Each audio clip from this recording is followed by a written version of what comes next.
Hello guys, Nenmara വേല കാണാൻ പോയിട്ട് പെട്ടുപോയ എങ്ങനെ ഉണ്ടാവും, അതാണ് ഇന്നത്തെ ഒരു വീഡിയോ. ഞങ്ങൾ വെടിക്കെട്ട് കാണാനായിട്ട് ഇവിടെ പാടത്തേക്ക് ഇറങ്ങിയാട്ടാ. ഫുള്ള് തിരക്കാണ് ഇവിടെ നിന്ന് തിരിയാൻ സ്ഥലമില്ല. എങ്കിട്ട് തിരിഞ്ഞാൽ ആളുകളും തിക്കും തിരക്കുമായിട്ട് ഇവിടെ ഫുള്ള് നിറഞ്ഞിരിക്കുകയാണ്. ഒന്നാമത്തെ കാര്യം ഇവിടെ ആദ്യമായിട്ടാണ്, അതുകൊണ്ട് ഇവിടുത്തെ വഴികളും സ്ഥലങ്ങളൊന്നും അറിയില്ല. അതായത് പാടത്തൊക്കെ നോക്കുകയാണെങ്കിൽ ഫുള്ളും ചളിയൊക്കെയാണ് ഇവിടെ. ഞങ്ങൾക്കാണെങ്കിൽ ഇവിടെ വിശന്നിട്ട് വയ്യ. രാവിലെ മാത്രം കഴിച്ചിട്ടുള്ളൂ, ഉച്ചയ്ക്കൊന്നും കഴിക്കേണ്ടത്. ഇവിടെ ഞങ്ങൾ കുറച്ച് കടലയും അതുപോലെ തന്നെ വെള്ളമൊക്കെ സ്റ്റോക്ക് ആക്കിയിട്ടാണ് പോയത്. പാടത്ത് എവിടെയാണ് വെടിക്കെട്ട് പൊട്ടുന്നത് പോലും ഞങ്ങൾക്ക് അറിയില്ല. അതുകൊണ്ട് ആളുകൾക്ക് കൂടി നിൽക്കുന്ന സ്ഥലത്താണ് ഇപ്പൊ ഞങ്ങൾ പോയി നിൽക്കുന്നത്. ഇപ്പൊ അത് അടുത്താണോ ദൂരെയാണെന്ന് പോലും ഒരു പിടിയില്ല. അങ്ങനെ വെടിക്കെട്ട് തുടങ്ങാനായിട്ടില്ല, ഇനിയും കുറെ നേരം ഉണ്ട് കേട്ടോ. അപ്പൊ കാലി കടന്നിട്ട് ഞങ്ങൾ അവിടെ ഇരിക്കുകയാണ്. ഇപ്പോൾ നടക്കാനൊന്നും സ്ഥലമില്ലാണ്ട് ആളുകൾ ചളിയിൽ കൂടെയൊക്കെ നടന്നു വരുന്നത്. പിന്നെ അവിടെ ഒരു ആൾക്കൂട്ടം എന്താ നോക്കിയപ്പോൾ ഒരാളിനെ ചളിയിൽ തള്ളിയിട്ട് കൊണ്ട് അവിടെ ഫുള്ള് അടി നടക്കുകയാണ്. അവരിവിടെ തല്ലിക്കൊണ്ടിരിക്കുമ്പോൾ ഇവിടെ വെല്ലങ്കി ദേശത്തിന്റെ വെടി പൊട്ടാൻ തുടങ്ങി. ഇടയിൽ കൂടെ മഴ വന്നുകൊണ്ട് തന്നെ കുറച്ച് നേരത്തെയാണ് വെടിക്കെട്ടൊക്കെ പൊട്ടാൻ തുടങ്ങിയത്. 4500 കിലോ പൊട്ടിക്കുന്നത് കൊണ്ട് തന്നെ ആകാംക്ഷയോട് കൂടിയാണ് എല്ലാവരും നോക്കി നിൽക്കുന്നത്. അങ്ങനെ വെടിക്കെട്ട് പൊട്ടാൻ തുടങ്ങിയതും കഴിച്ച് എന്തൊരു അമരം എന്ന് പറയും, കാത്തൊക്കെ അടിച്ചു പോവാണ്. ഇപ്പോൾ ഇതൊക്കെ കണ്ടു നിന്ന് ആളുകൾക്കൊക്കെ നല്ല പേടിയായിട്ടാ. സംഭവം നല്ല പൊട്ടലാണ് പൊട്ടുന്നത്. അപ്പൊ എന്തായാലും നിങ്ങൾ കുറച്ച് വെടിക്കെട്ടിന്റെ വീഡിയോ ആണ്.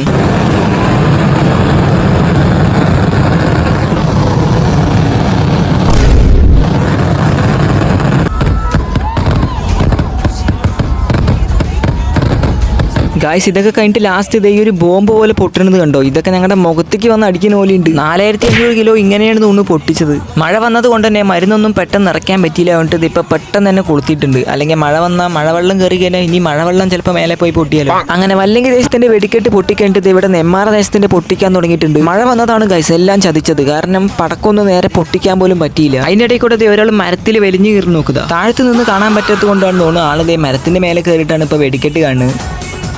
നല്ലപോലെ മഴയും പാറുണ്ട്, അതുപോലെ തന്നെ നല്ലപോലെ വെടിക്കെട്ടും പൊട്ടിക്കൊണ്ടിരിക്കുന്നുണ്ട്. അപ്പം എന്തായാലും നെന്മാറ വേലിന്റെ കുറച്ച് പൊട്ടിക്കൽ കാണും.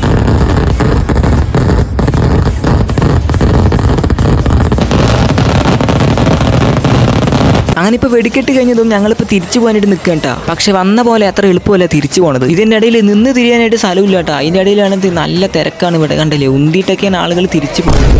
ഞങ്ങളുടെ ഒപ്പം ഇതുപോലെ ഈ വരിയിൽ നിന്നിട്ടുള്ളവർക്ക് അറിയാം എങ്ങനെയാണ് ഇതിൻ്റെ അവസ്ഥ എന്നുള്ളത്. ഒന്ന് അങ്ങടോ ഇങ്ങടോ പോയിട്ടുണ്ടെങ്കിൽ നേരെ പാടത്തേക്ക് വീഴും. അങ്ങനെ ഇപ്പോൾ ഒരു യുദ്ധത്തിന് ശേഷം ഞങ്ങളിപ്പോൾ എവിടെയും നിൽക്കുകയാണ്. അവിടെ നിന്ന് ഇവിടെ എത്താൻ തന്നെ രാത്രിയായി. അങ്ങനെ ഇപ്പോൾ വേറത്ത് കുളിച്ചിട്ടാണ് ഇവിടെ എത്തിയത്. ഒന്നും പറയാൻ പറ്റില്ല കേട്ടോ, ശ്വാസം മുട്ടിയിട്ടാണ് ഇവിടം വരെയെങ്കിലും എത്തിയത്. അങ്ങനെ ഇപ്പോൾ നെന്മാറ ദേശത്തിൻ്റെ പന്തൽ നോക്കുമ്പോൾ അടിപൊളിയായിട്ടുള്ള കാഴ്ചകളാണ് കാണാൻ പറ്റുന്നത്. ഫുട്ബോൾ താരങ്ങളെയൊക്കെ ഇതിൽ കാണിക്കുന്നുണ്ട്. അങ്ങനെ ഇപ്പോൾ അതും കുറച്ചു നേരം നോക്കി നിന്ന് ഞങ്ങൾ എങ്ങനെയൊക്കെയോ ഇതിന്റെ പുറത്തേക്ക് എത്തി. പക്ഷെ രാത്രി എവിടെ കിടക്കുന്നോ എവിടെ നിൽക്കുന്നോ ഞങ്ങൾക്ക് ഒരു ഐഡിയ ഇല്ല. ഇവിടെ ആണെങ്കിൽ റേഞ്ചും ഇല്ല. അങ്ങനെ എങ്ങനെയൊക്കെയോ മാമനെ വിളിച്ച് കിട്ടിയിട്ടുണ്ട്. മാമൻ ഇവിടെ ഇല്ലായിരുന്നെങ്കിൽ ഞങ്ങൾ പെട്ടിട്ടുണ്ടാവും. അങ്ങനെ ഇപ്പോൾ മാമന്റെ ഇവിടുത്തെ വീട്ടിലാണ് നമ്മൾ ഇന്ന് രാത്രി നിൽക്കുന്നത്. ഇനിയിപ്പോൾ അടുത്ത 3 മണിക്കുള്ള വെടിക്കെട്ടിന് വേണ്ടിയുള്ള കാത്തിരിപ്പാണ്. അപ്പം എന്തായാലും ഫോളോ ചെയ്ത് കൂടെ കൊടുക്കുകയോ അടുത്ത വീഡിയോ കാണാം.